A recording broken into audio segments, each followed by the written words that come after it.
Hello dear viewers, in this video lecture I am going to solve exercise 3.2 of linear equation 2 variable chapter 3 class 10 CBSE board mathematics. और इस question के concept के regarding मैंने already videos upload कर दी हैं, आप उनको देख सी सकते हैं।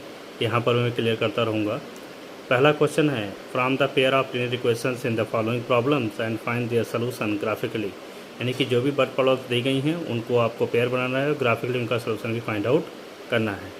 क्वेश्चन नंबर 1 का फर्स्ट पार्ट है 10 student of class 10th took part in the mathematics quiz. If the number of girls is 4 more than the number of boys, then find the number of boys and the girls who took part in the mathematics quiz. यानी कि जो equation हमें provide है उसका पहले आपको equation बनना है, फिर ग्राफिकली उसका सोल्यूशन फाइंड आउट करना है।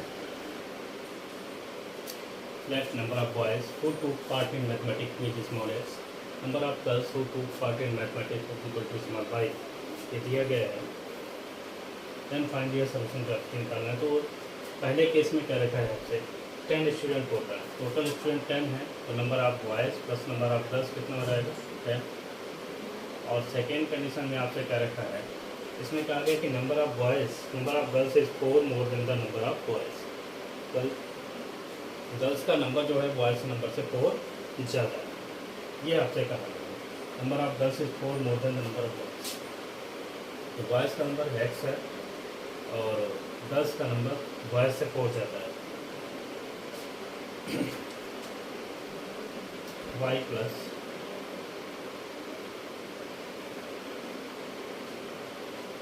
Number of girls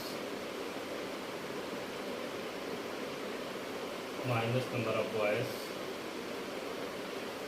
equal to 4। Girls का नंबर आपसे बोला गया तो number of girls is 4 4 then number of boys. Girls का नंबर हमने y लिया, y माइनस एक्स। अब इस क्वेश्चन को ग्राफिकली सॉल्व करने के लिए यहाँ पर भी ग्राफ प्लॉट करना है। ग्राफ प्लॉट करने के लिए हम दोनों इक्वेशन के सोल्यूशन को प्लेन करते हैं। पहले फॉर इक्वेशन 1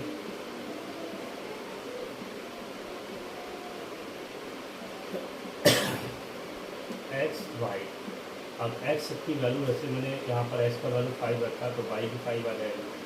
x का वैल्यू 0 रखेंगे y 10 आ जाएगा, y का वैल्यू 0 रखेंगे x 10 आ जाएगा। फॉर इक्वेशन 2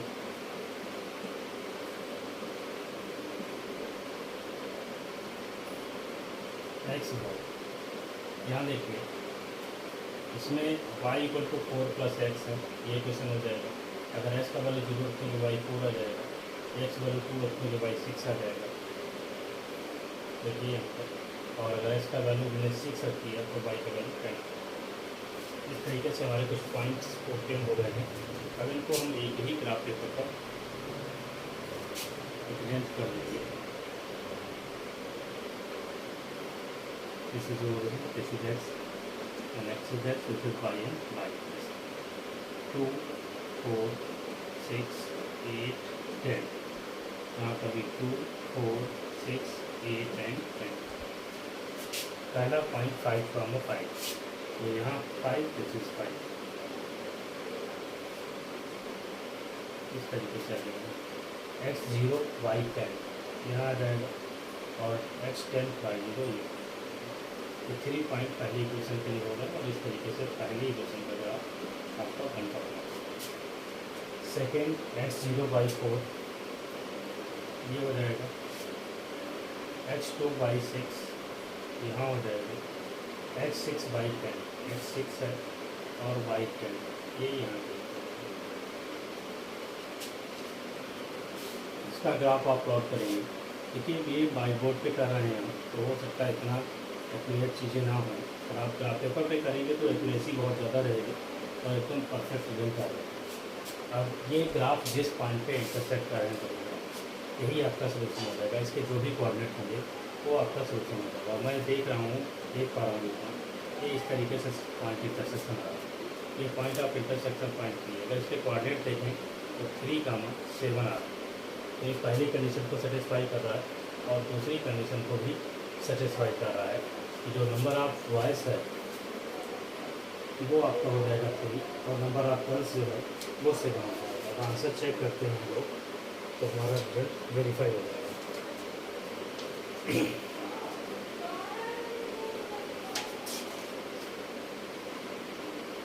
ठीक है, गर्ल्स का नंबर 7 है, boys number 3। Number of girls हो जाएगा आपका 7 और बॉयज़ का नंबर 3 हो जाएगा। ये क्लियर हमारे बोलता है। इसी तरीके इसका सेकेंड पार्ट भी सेम इसी प्रोसेस के अंदर करना है। आई होप ये क्वेश्चन आपको क्लियर हो गया होगा। देखिए, हमें आपके सपोर्ट की ज़रूरत है। इतना हम मेहनत करते हैं, अगर आप लोग चैनल को सब्सक्राइब करेंगे, तो व्यूज़ पढ़ेंगे, तो उससे मोटिवेशन मिलता है और वीडियो को पीछे कर सकते हैं। तो प्लीज़ कोऑपरेट करें, सपोर्ट करें।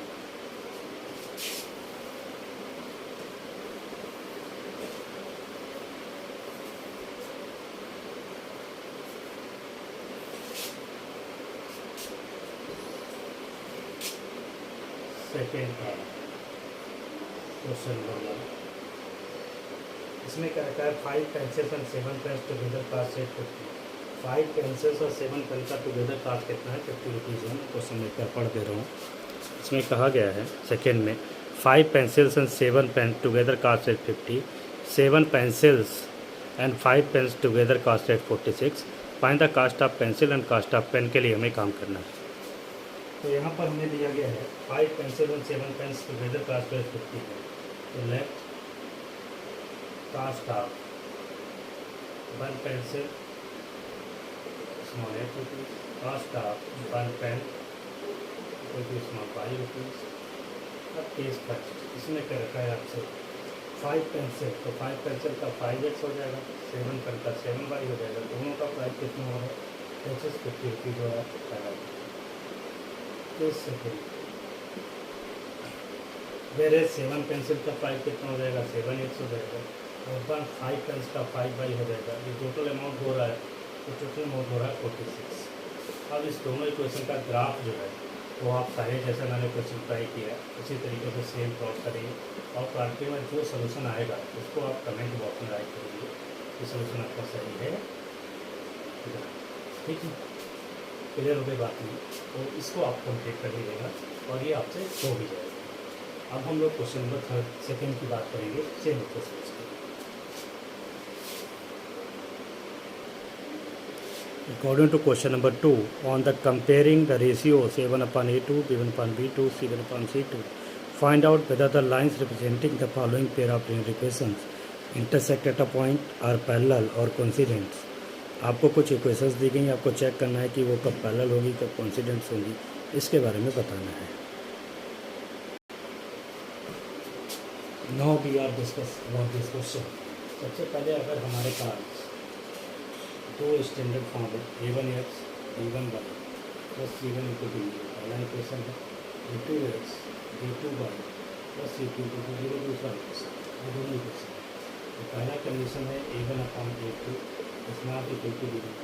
इस केस में जो ग्राफ आएगा वो इंटरसेक्टिंग हो जाएगा इस तरीके से, इंटरसेक्टिंग लाइन।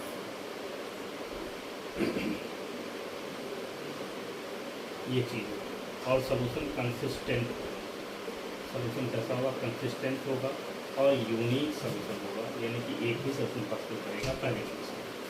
दूसरा कंडीशन है if a1/a2 equal to b1/b2 not equal to c1/c2 वाला, तो जो ग्राफ आएगा लाइन्स का वो पैरेलल लाइन्स आएगा, पैरेलल लाइन्स आएगा। और ये नो सोल्यूशन की कंडीशन है, इसमें कोई भी सोल्यूशन कंसिस्ट नहीं करेगा और सिस्टम ऑफ इक्वेशंस जो रहेगा वो इनकंसिस्टेंट रहेगा, दूसरा कंडीशन।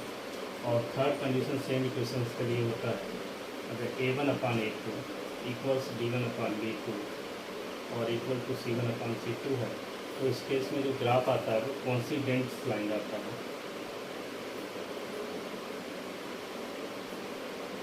एक दूसरे को लाइन करती हैं और इसमें इनफाइनाइट नंबर ऑफ सोल्यूशन होता है, एक चीज़ तो ये है। और सिस्टम ऑफ इक्वेशन यहाँ भी कंसिस्टेंट करता है, यानी कि जो हमारा थर्ड केस और फर्स्ट केस है उस केस में सिस्टम ऑफ इक्वेशन कंसिस्टेंट करता है।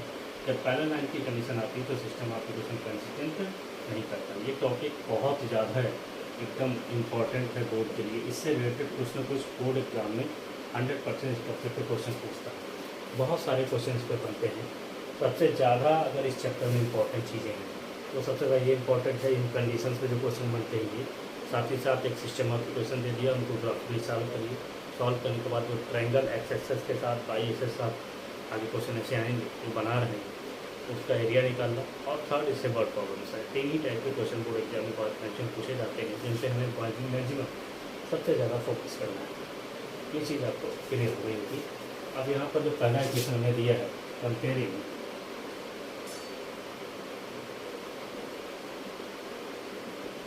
Equation 1 a1x b1y plus c1 equal to 0। now here a1 equal to 5, b1 equal to y का कोएफिशिएंट इसके साथ -4 और c1 equal to इसके साथ कोएफिशिएंट है 8। कंपेयरिंग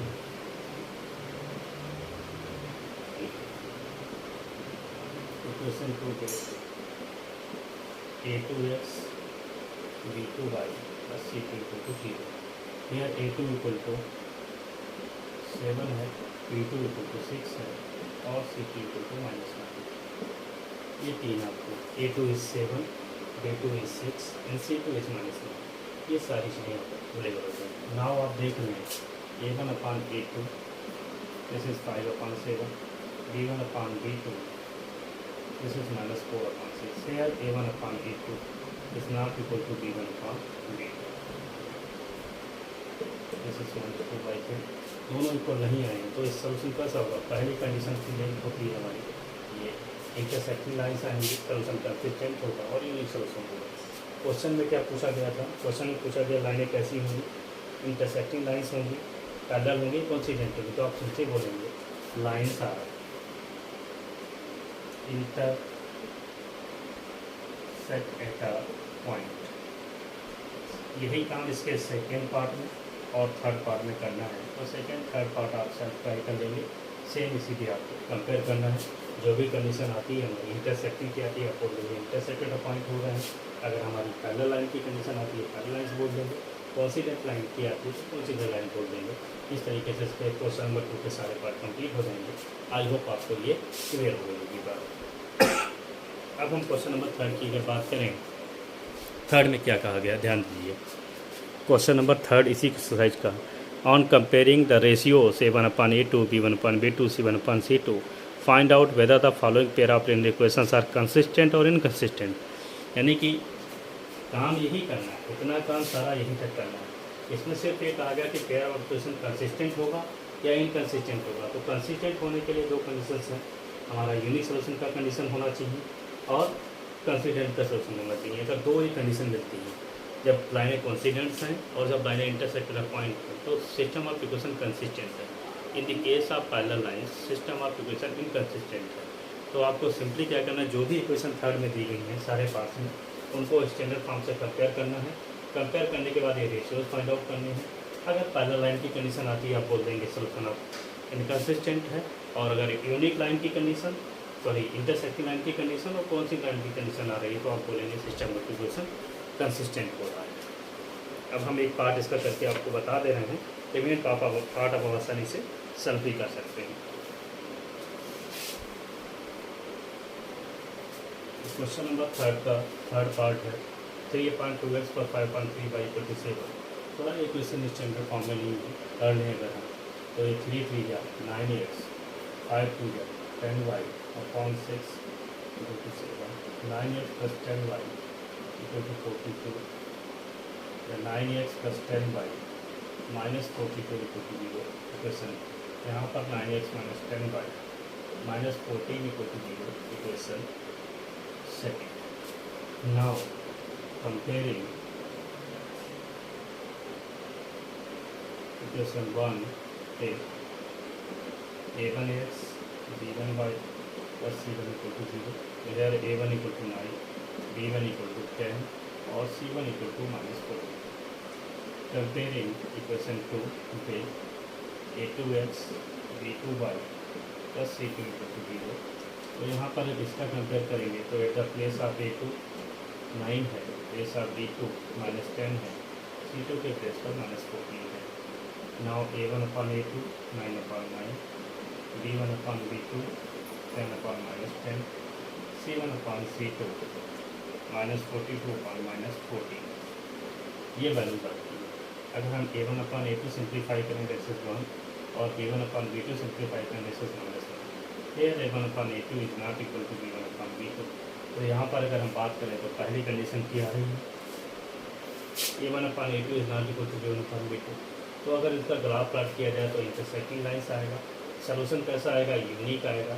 और हमसे क्वेश्चन में सिर्फ ये पूछा गया है क्या सिस्टम ऑफ इक्वेशन कंसिस्टेंट है। तो कंसिस्टेंट होने के लिए दो बातें हैं, लाइनें अगर इंटरसेक्टिंग आ रही हैं तो कंसिस्टेंट है, और अगर लाइनें कोइंसिडेंट आ रही हैं तो सिस्टम ऑफ इक्वेशन कंसिस्टेंट है। तो यहाँ पर क्या है, yes given system of equation कैसा है, कंसिस्टेंट। बस इतना ही आपको बताना है। और ग्राफ प्लॉट करने के लिए मैंने आपको बता रखा है कैसे प्लॉट करते हैं, इसलिए आप ग्राफ प्लॉट के सोल्यूशन भी निकाल सकते हैं अगर सोल्यूशन पूछा गया है।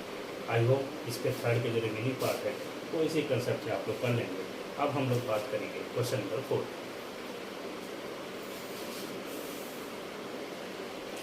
Which of the following pair of linear equations are consistent, inconsistent? If consistent to obtain the solution graphically। यहाँ पर जो पेयर ऑफ इक्वेशंस प्रोवाइड हैं उनको आपको चेक करना है, उनका सोल्यूशन कंसिस्टेंट है इनकंसिस्टेंट है। अगर कंसिस्टेंट है तो ग्राफिकली ऑब्टेन भी करना है। इसमें अलग से कुछ नहीं, जितना काम हम थर्ड वाले पार्ट में कर रहे थे उसमें कंसिस्टेंट तक या इनकंसिस्टेंट चेक कर रहे थे, इसमें चेक करने के साथ साथ ये भी कर दिया कि ग्राफिकली सोल्यूशन फाइंड आउट भी करिए आप, कि इसका सोल्यूशन आपको फाइंड आउट भी करना है। इस क्वेश्चन में जो इक्वेशन हमें प्रोवाइड है, मैंने फोर्थ का थर्ड पार्ट कंसीडर किया है। सबसे पहले इसके बाद चले रहा हूँ कंपेयरिंग, यहाँ पर भी सेम वही करना पड़ेगा। इक्वेशन बार डेट a1x b1y plus c1 equal to 0, इधर a1 equal to 2, b1 equal to 1, c1 equal to -6। Comparing equation two with a2x b2y plus c2 equal to 0, या a2 equal to 4, b2 equal to -2 और c2 equal to यहाँ पर -4। Compare करते हैं तो coefficients compare करते हैं, जैसे a1 का x का कोएफिशिएंट 1 है, यहाँ x का 2 है, यहाँ y का कोएफिशिएंट v1 है, यहाँ पर y का 1 है, c1 कांस्टेंट टर्म है, यहाँ पर -6 है। अब देखिए रेशियोज निकालेंगे, a1/a2 2/4 दिस इज 1/2, और साथ ही साथ b1/b2 आप निकालेंगे, दिस इज 1/-2। तो यहाँ देख रहे हैं आप a1/a2 is not equal to b1/b2, ये 1/2 है, दिस -1/2 आया है। तो सिस्टम ऑफ इक्वेशन कैसा हो गया, कंसिस्टेंट हो गया। और इसका ग्राफ प्लॉट करेंगे तो इंटरसेक्टिंग लाइन्स आएगा, और जो सॉल्यूशन होगा वो यूनिक सॉल्यूशन होगा। तो ग्राफ प्लॉट करना अभी मैंने प्रीवियस इसी वीडियो के अंदर आपको बताया है कैसे ग्राफ प्लॉट करते हैं, सॉल्यूशन देते हैं फिर ग्राफ प्लॉट कर देते हैं। ये आपको सॉल्व करना है जिस पॉइंट पे जो इनका इंटरसेक्टिंग लाइन्स आएगा, जैसे लाइनें इस तरीके से कहीं यहाँ इंटरसेक्ट करेंगी तो इसके जो कोऑर्डिनेट होंगे एक हम लोग मान लीजिए तो एक एक्स का एक वाई का, यही सॉल्यूशन आपको हो जाएंगे। तो इस तरीके से ग्राफ आप सेल्फ प्रोसेस कर लीजिए और ये क्वेश्चन आसानी से आप कंप्लीट कर सकते हैं। ये कंडीशन मिल जाए तो सोल्यूशन कंसिस्टेंट होगा, और जब ये कंसीडर लाइन की कंडीशन मिल जाए तब भी सोल्यूशन कंसिस्टेंट होगा। ये चीज़ आपको इस तरीके से कंप्लीट करनी है। फोर्थ के सारे पार्ट आसानी से आप इसी तरीके से कंप्लीट कर सकते हैं। नाउ हम लोग बात कर रहे हैं क्वेश्चन नंबर 5 की। According to question number 5, the half of the perimeter of a rectangular garden whose length is 4 meter more than its width 36 metre. एक रेक्टेंगुलर गार्डन है जिसके पेरीमीटर का हाफ आधा करने पर 36 मीटर आ रहा है, जिसकी लेंथ ब्रेथ से 4 मीटर ज़्यादा है। तो find the dimension of the garden. तो गार्डन की डायमेंशन आपको फाइंड आउट करनी है। एक्सरसाइज 3.2 चल रही थी हमारी, क्वेश्चन नंबर 5। इसमें क्या रखा है, half of the perimeter of a rectangular garden whose length is 4 metre 4 times बड़ा। तो सबसे पहले जो गार्डन है, लेफ्ट मान लीजिए रेक्टेंगुलर गार्डन है, ये लेंथ ये ब्रेथ, तो length of garden equal to small x metre और breadth of garden equal to y metre. ये स्पष्ट में आपसे कहा गया कि गार्डन का जो पेरीमीटर है उसका हाफ करते हैं तो 36 आ रहा है, और रेक्टेंगल के पेरीमीटर का फॉर्मूला क्या होता है, 2 into length plus breadth upon 2 equal to 36। तो length plus breadth equal to 36, पहला कंडीशन। दूसरा कंडीशन है, आपसे कहा गया कि length is 4 metre more than breadth, यानी कि जो लेंथ है उससे अगर ब्रेथ माइनस करेंगे तो हमें 4 मीटर मिल जाएगा। x minus y equal to 4, यहाँ पर x equal to 4 plus y हो जाएगा इक्वेशन। अब इन इक्वेशंस को हम ग्राफिकली भी सॉल्व कर सकते हैं और डायरेक्ट अलजेब्रिकली भी सॉल्व कर सकते हैं। ग्राफिकल सॉल्व करने से भी सोल्यूशन मिल जाएगा। यहाँ पर ऑलरेडी आप देख रहे हैं सेकेंड इक्वेशन से x equal to 4 plus y, तो ये बात आप पुट कर लीजिए पहले इक्वेशन में। पुटिंग मेंशन करिए from equation two, putting value of x in equation 1। जब ऐसा करेंगे तब कितना होगा 4 plus y equal to 36, 2y equal to 36 minus 2, 2y equal to 32, y equal to 80, sorry 60, by 60 बनेगी। अगेन ये जो y का वर्ग निकल के आया है ये 1 2 में पुट कर दीजिए, x equal to 16 plus 2, x equal to हो जाएगा 20। तो आपका जो लेंथ है वो 20 आ गया और ब्रेथ जो है वो 16 आ गया। तो इस तरीके से इस रेक्टेंगुलर गार्डन की डायमेंशन फाइंड आउट हो गई। और इस मेथड को हम लोग सब्स्टिट्यूशन मेथड बोलते हैं। इसके बारे में डिटेल स्टडी हम नेक्स्ट वीडियो में करेंगे, ये मेथड किस तरीके से अप्लाई होता है। और ऑलरेडी मैंने सब्स्टिट्यूशन मेथड का वीडियो बना भी रखा है, आप उसको भी वॉच कर सकते हैं। तो यहाँ पर हमने आपको डायरेक्टली सॉल्व करके बताया। तो जो गार्डन है उसकी डायमेंशन आ रही है, लेंथ 20 मीटर, ब्रेथ जो है 16 मीटर। आसानी से हमारा ये क्वेश्चन कंप्लीट हो गया। अच्छा, आई होप आपको क्लियर हुआ होगा। नाउ हम सॉल्व करेंगे question number 6। According to question number 6, given that the linear equation is 2x plus 3y minus 8 equal to 0, write another linear equation in two variables such that the geometrical representation of the pair of format is intersecting line, parallel lines and coincident line। एक equation दी है, उसके corresponding आपको और equation लिखनी है जो या तो इंटरसेक्टिंग लाइन को रिप्रेजेंट करें या पैरेलल लाइंस को रिप्रेजेंट करें या फिर कोइंसिडेंट लाइंस को रिप्रेजेंट करें। यहाँ पर ये इक्वेशन प्रोवाइड है 2x plus 3y minus 8 equal to 0। आपको इसके करस्पॉन्डिंग पेयर लिखना है जो कि इंटरसेक्टिंग लाइन को रिप्रेजेंट करे। अब यहाँ पर आप अपने अकॉर्डिंगली आंसर राइट कर सकते हैं, कोई कंपलसरी नहीं है कि आंसर सीट वाला आंसर ही होना चाहिए, क्योंकि जो इंटरसेक्टिंग लाइन की कंडीशन है वो क्या है, अगर a1x b1y plus c1 equal to 0, a2x b2y plus c2 equal to 0, पहले कंडीशन में क्या होना चाहिए, a1 upon a2 is not equal to b1 upon b2 के होना चाहिए। इन दोनों ऑप्शन का रेशियो इन दोनों ऑप्शन के रेशियो के बराबर नहीं होना चाहिए। तो यहाँ पर अगर किसी बच्चे ने ये राइट कर दिया तो करेक्ट है। देखिए यहाँ पर a1 upon a2 is not equal to b1 upon b2, और यहाँ पर अगर -8 भी कर देगा तब भी कोई सोच नहीं है, क्योंकि ये 1 आएगा ये -1 आएगा, तो इंटरसेक्टिंग लाइन को रिप्रेजेंट करेगा।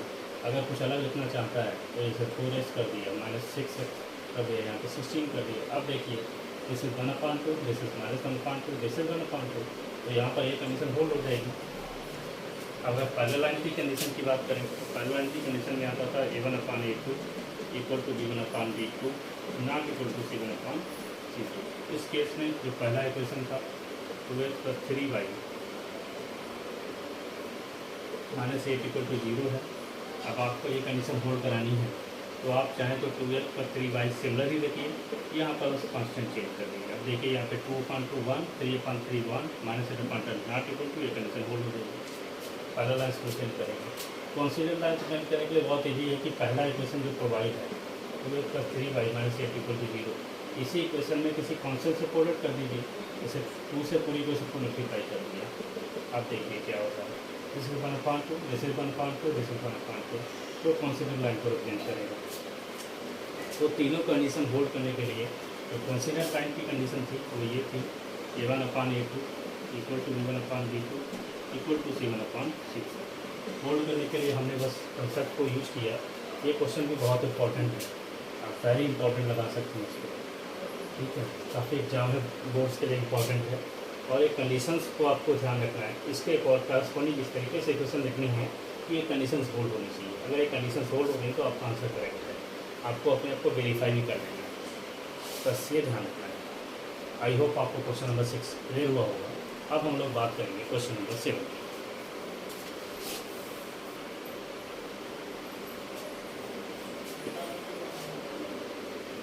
According to question number 7, draw the graph of the lines x minus y plus 1 equal to 0, 3x plus 2y minus 12 equal to 0.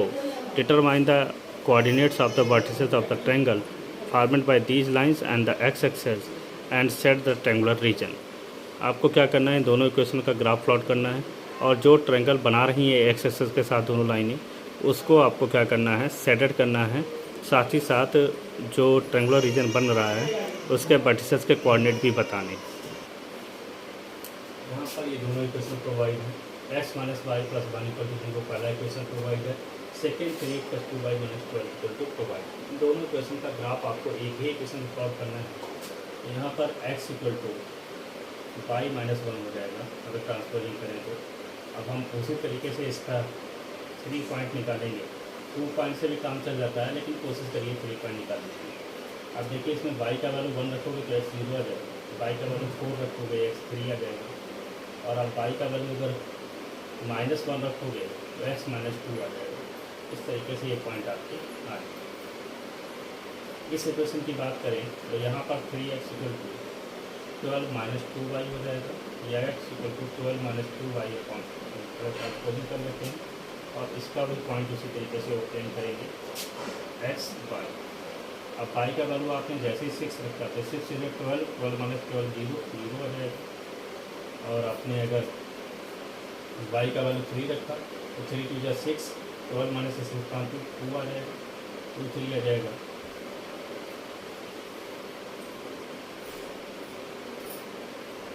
और अगर हम y का वैल्यू 0 रखते हैं तो 12/3, अगर y का वैल्यू 0 रख देते हैं तो ये पूरा टर्म 0 हो जाएगा, 12/3 4 आ जाएगा, ये कंडीशन है। और इस केस में अगर हम y का वैल्यू 0 रख देते तो x -1। देखिए ये सारे पॉइंट आपके फाइंड आउट हो गए। कोशिश करिए कि x एक्सेस y एक्सेस पर a, 0 या 0, b के पॉइंट फाइंड आउट हो जाए तो ज़्यादा इजी लगता है। ऐसा मत करिए कि एक पॉइंट 0,6 ले लिया, दूसरा 0, पर आपने 100,200 ले लिया तो फिर आपका ग्राफ पेपर बहुत बड़ा हो जाएगा, तो काफ़ी खराब ही पाएगा। इसलिए पॉइंट्स के लेते टाइम थोड़ा ध्यान रखें और कोशिश करें कि नेचुरल नंबर या इंटीजर्स की फॉर्म में आ जाएं। ऐसा ना हो कि फ्रैक्शन नोटेशन आ जाए और बहुत वेरिएशन हो, 1,4,0 आया, दूसरा 40, समथिंग, इस तरीके से वो लार्जर पॉइंट आ जाएंगे तो ग्राफ पेपर को आप प्लॉट करने में पड़ेगा आपको। By this is x and x, this is my +1 +2 +3 +4 +5 +6 +1 +2 +3 +4 +5 +6। देखिए मैं बहुत रफ डायग्राम बना रहा हूँ, तो हो सकता है उतना एक्यूरेट ना आए, लेकिन आपको क्लियर 100% हो जाएगा। और आप अपने ग्राफ पेपर पे जब करेंगे तो बहुत अच्छे से आप उसको कर देंगे। इस तरीके से मैंने कोशिश की है कि डिस्टेंस इक्वल रहे और कभी कभार थोड़ा एक्यूरेट नहीं रहती है। पहले इक्वेशन के लिए देखें तो 0,1 x 0 बाई 1 ये पॉइंट हो जाएगा, x 3 दिस इज बाई 4, तो ये पॉइंट हो जाएगा, ये 2 पॉइंट हो गए, -1,0 ये पॉइंट। ये लाइन आपकी इस तरीके से कुछ प्लॉट हो जाएगी पहली। दूसरा देखें आप x 0 बाई 6 यानी कि ये पॉइंट हो गया, x 2 by 3 x this is 2 है बाई 3 ये पॉइंट हो गया। फिर देखें x 4, 0 ये पॉइंट हो गया, ये पॉइंट इस तरीके से हो गए आपको, ध्यान से देखें। और x 2, 3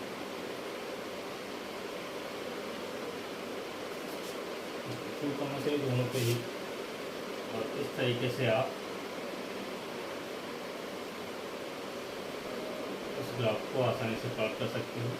और ये पहले ग्राफ प्लॉट हुआ है, थोड़ा सा ये यहाँ से ऐसे जाएगा, तो ये जो 2,3 वाला पॉइंट आ रहा है ये दोनों पे लाइन करेगा, और ये एक्स एक्सेस को यहाँ पे इंटरसेक्ट करेगी, यहाँ पे इंटरसेक्ट करेगी। तो एक्स एक्सेस के साथ ट्रायंगल जो बन रहा है वो एक्चुअल में ये बन रहा है, this is point A, this is point B और पॉइंट सी। तो पॉइंट ए के जो कोऑर्डिनेट आए हैं वो 2,3 है, और पॉइंट बी के जो कोऑर्डिनेट आए हैं जैसे -1,0, और पॉइंट सी के कोऑर्डिनेट आए हैं 4,0। तो इस क्वेश्चन में सिर्फ आपको वर्टिसेस के कोऑर्डिनेट बताने थे और सी है। इस क्वेश्चन को आप जी के लिए लगा सकते हैं, बहुत ज़्यादा इंपॉर्टेंट क्वेश्चन है, इसमें बहुत सारे क्वेश्चन बनते हैं, बोर्ड के पी लीजिए बिल्कुल क्वेश्चन को।